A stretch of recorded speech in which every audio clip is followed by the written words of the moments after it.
Helene Kaufman, a pack-and-a-half to 2-pack-a-day smoker for 17 years. She let us test her body's reactions inside a special cardiopulmonary laboratory, both before and after smoking just one cigarette. Okay, pants. Stop. 0.6. Lungs have to do to breathe. Smokers become short of breath. 0.60. To determine her normal blood pressure, we asked her not to smoke for 12 hours before our test. Her reading was normal, 100/65. We took a blood sample to measure the level of carbon monoxide in Helene's blood. As a heavy smoker, Helene's carbon monoxide level before a cigarette measured 2.5 times higher than a non-smoker's. Next came the moment Helene had waited for. She was able to smoke her one cigarette. Then we repeated the test.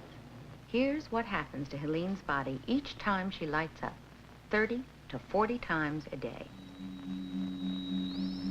0.53, stop. After just one cigarette, Helene's bronchial tubes constrict and her lungs have to work 15% harder. Her blood pressure rises by 20 points. Some people, a rise in blood pressure after every cigarette can contribute to permanently high blood pressure, and that can be fatal. Her poisonous carbon monoxide level doubles and remains high for hours after her one cigarette.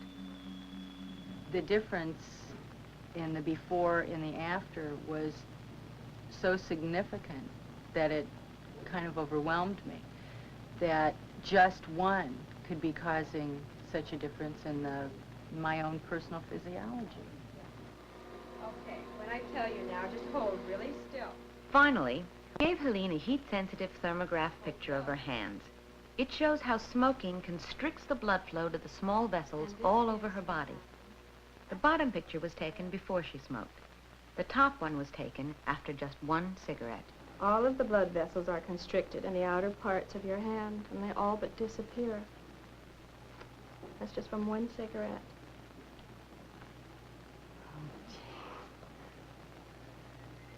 It's unbelievable. Parts of me are saying, yeah, you can rationalize it this way or that way. But the message is still coming through very loud that it's me, and I'm the one that...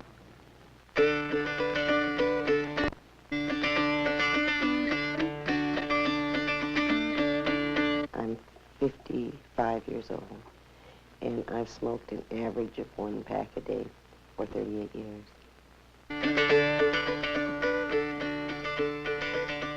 Beauty may be only skin deep, but in Redding, California, Dr. Harry Danielle has made a discovery that may crease a few brows.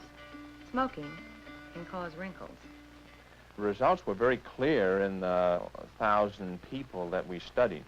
They showed that both men and women who were habitual smokers or had been habitual smokers were much more likely to become heavily wrinkled at a much younger age than non-smokers. The smokers, by and large, were as wrinkled as non-smokers 10 or 20 years older. I'm 53, and I smoke about 3 packs of cigarettes a day for 32 years. We know that smoking causes constriction of blood vessels. This lack of blood probably makes the skin more susceptible to the damaging rays of sunlight. We found that the indoor smokers were more apt to be strikingly wrinkled than the outdoor non-smokers, the non-smokers who were ranch hands, who were sun fattists, who were heavy gardeners, who were skiers, and this data certainly indicated that smoking was a more prominent effect in causing wrinkles than outdoor exposure was.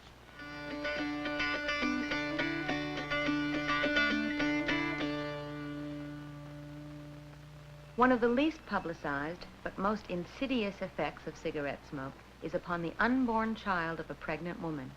New evidence suggests that cigarette smoke, which enters the fetal bloodstream, may contribute to the increasing number of infants and children developing heart defects and cancer. And recent studies show fetal and newborn deaths 30 to 60% higher for babies of mothers who smoke while pregnant. The fetus is affected by each and every cigarette. Dr. Frank Manning demonstrated to Dolores Orojo what happens to the breathing movements of her unborn baby each time she has a cigarette. Before she smokes, you can see her fetus's breathing movements. Coincident with fetal breathing. There's the breath there, there, there. Of course, these movements are not associated with any exchange.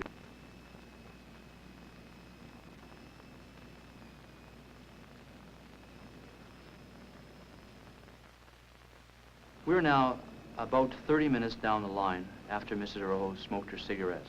We look at the screen here again. Now we see, in fact, no movements of the chest wall at all. This fetus is not breathing at all. This effect is a result of cigarette smoking.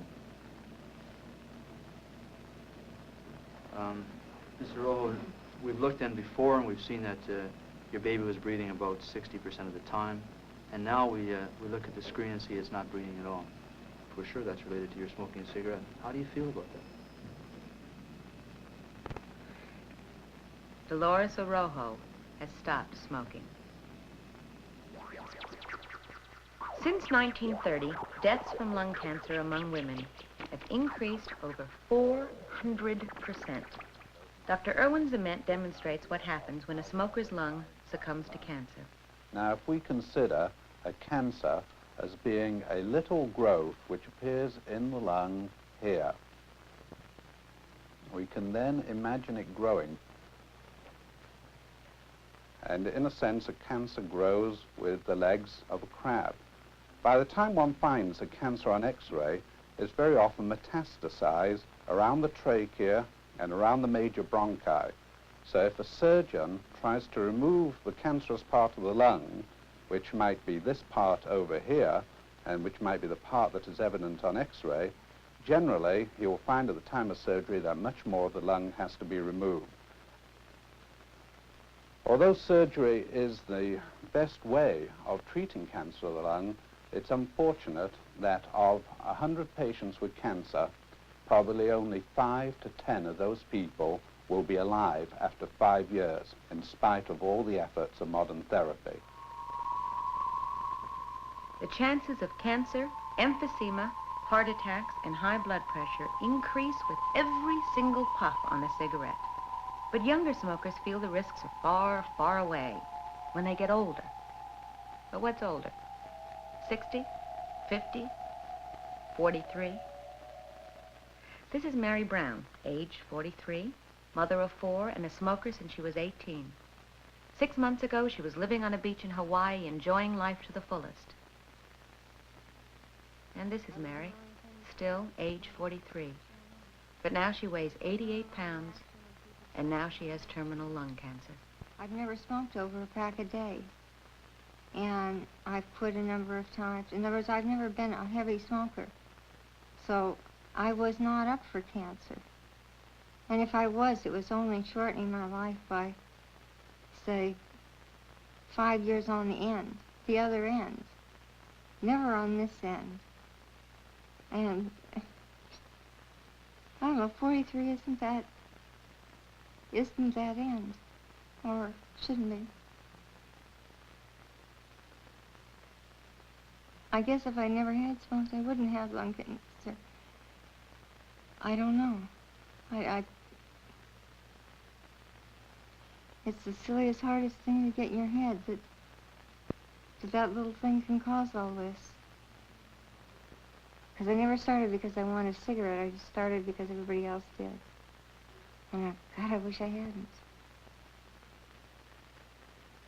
One of the results of the chemotherapy is that it makes all the hair fall out.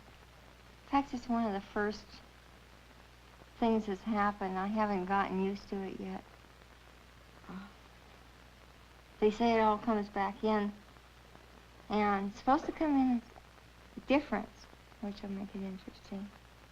Different color. Basically, I don't feel like I'm dying. I feel like I'm getting better. 6 days after we filmed her, Mary Brown died of lung cancer. got 6 classes and night school. They're all pretty hard classes also. At John F. Kennedy High School, students caught smoking on campus were suspended from school for 2 days. Not anymore. Why do you smoke? Now they attend 4 hours of classes about the dangers and disadvantages of smoking. In 5th grade, but I didn't inhale. I thought it was a big shock because everybody smoked cigarettes in grammar school, and I thought it was really neat. Kennedy's quit smoking program is a smashing success. Angel, the heavenly angel. Angel, the heavenly I don't smoke because my parents smoke, and I don't like it when they smoke around me. The reasons I don't smoke is because it hampers the physical output. You know that I love you, but can't you see? It's the end of me. Nothing could start me smoking ever. I'm not glad that I started smoking because now I want to quit, and it's so hard. I can't find one advantage of smoking. But when we started, there was, because it was like our friends did, and it was like the in thing to do, and that was the only advantage. But there was no advantage, really. It was just what we thought. It's getting more that people are against smoking and bugging people that do smoke. When they smoke, the smoke stays in their clothes and their hair. It's really not very appealing. I look stupid smoking. You know, I always have. Before I started smoking, I was more athletic.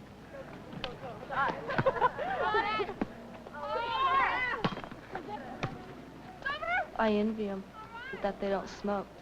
I think it's really great that they, you know, they never have or they've quit. Hello, I'm Merlene. I'm a senior here at John F. Kennedy High School. And I would like to know how many of you are heavy smokers? Some graduates of Kennedy High's quit smoking classes have decided to carry the message to the junior high level. I want to show you this slide rule. This is a smoker's slide rule, and it shows how much money you waste on, you know, buying cigarettes. Okay, the dollars lost at 60 cents a pack is about 1,500. That isn't so because cigarettes were 40 cents a pack. No, I'm saying... 6 out of 10 smokers begin the habit before they are 13 years old. So many of these young but seasoned smokers are less than receptive to the high schooler's advice. But it's our choice if we want to still smoke or not. It's nobody else's except for ours. No one else should influence us. Okay, well, I'm quitting because I see all these corroded lungs, and I really don't want my body being like that. I see them. So, okay, well, fine. Okay, you see it and you don't care about your body. Okay, well, I do. Okay, well, then quit. When the high school ex-smokers encounter outright hostility, they sometimes call upon a friend to help them out. And when she talks, the youngsters do listen.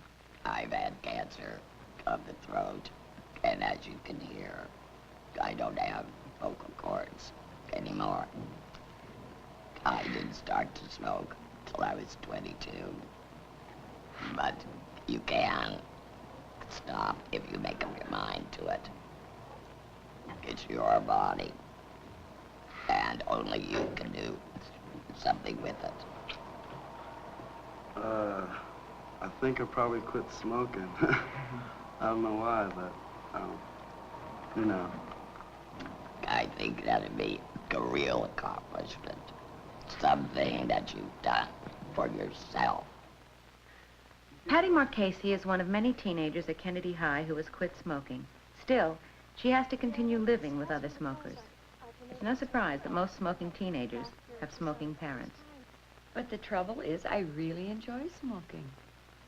I would like her to quit with me, you know, but, like, she's been smoking for so long, I guess, you know. But I would really like her to quit with me. Because, you know.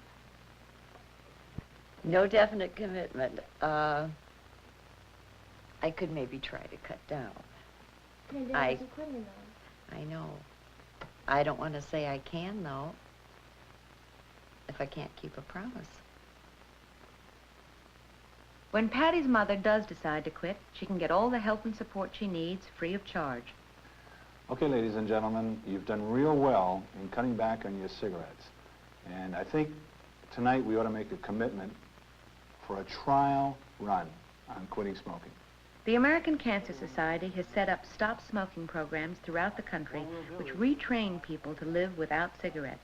They meet for 8 sessions and are led by specially trained ex-smokers. Okay? And we're going to be looking forward Thursday to see all the successes that we get, right? Right. Okay. I just tell myself it's stupid, and I don't want them anymore. That's Okay, you get your IQ button too. Congratulations. Okay. I quit. Good for you, Karen. Here's your button now. Finish this back.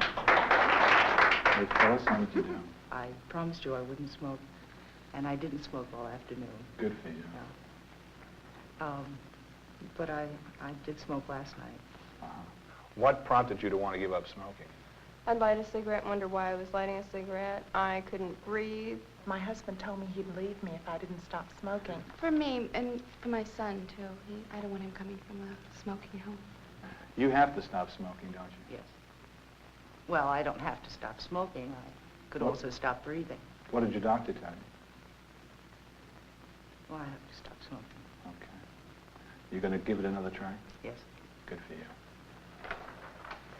It probably takes about 15 years for the lungs to completely heal in a person who has been a heavy cigarette smoker for a number of years. But nevertheless, healing and repair in the lungs does occur to the extent that the risk of cancer can be markedly diminished by even a heavy, chronic cigarette smoker quitting entirely. A month after filming The Smokers at Kennedy High School, we assembled 50 of the girls in a classroom to watch themselves and the other smokers seen on our program. I've quit a number of times. In other words, I've never been a heavy smoker. So I was not up for cancer. And if I was, it was only shortening my life by, say, 5 years on the other end. Never on this end. Afterwards, we asked for their reactions. She really got to me. I couldn't smoke anymore after that. I swear I would hate to see my mom like that. It kills me. It's going to be hard for everybody who wants to say that they're going to quit, but, you know, you have to scare a person to make them stop doing something that they've done for a long time. Yeah, but that's the sad thing, because most people aren't going to take it as that. They're just going to look at it and say, yeah, that happens to other people, but they're not really going to do anything about it. I can't really say that I'm just going to just stop, you know. I'm going to walk out here and say, I'm going to stop smoking. Because, like, it's going to take more than seeing a movie. It takes you inside to say, hey, I'm going to stop smoking. You can't say, okay, I've seen this movie, I'm just going to walk out of here, I'm never going to smoke a cigarette. It takes more than that to stop smoking. I'm going to stop smoking. After seeing that woman, how skinny and... You can walk out of here and say, I'm never going to smoke again. Just like that. I am. Yes. Oh. It's a long time of smoking, and there's nothing good. It's supposed to make you sexy on the ads, and this isn't turning out sexy. The warning on cigarette packages is very incomplete. It says nothing about helping your skin to wrinkle. It says nothing about destroying or damaging the life of your unborn baby. It says nothing about 90% of all lung cancer occurring in smokers, and that lung cancer is rarely curable.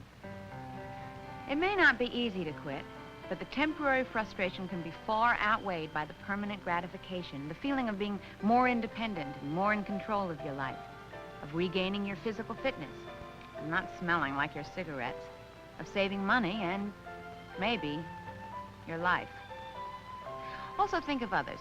If you smoke, you might be influencing impressionable non-smokers to join you, like your close friends or your children.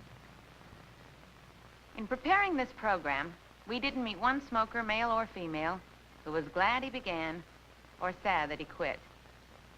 Do something nice for yourself. And live a more healthy ever after. You kind of say, hey, that's not going to happen to me, you know. Look how old she is. Yeah. But, like, she started smoking at 22, and a lot of them... She's only been smoking 25 years. They showed you that. A lot of years old yet, and she started at 22. And look at, we're smoking already, though, and some of us are up to 2 packs. It's, you know, like they see you know, like when I go out and stuff, I see little kids that are in elementary school smoking and stuff, and they ask people for cigarettes, and I think that's sickening, you know.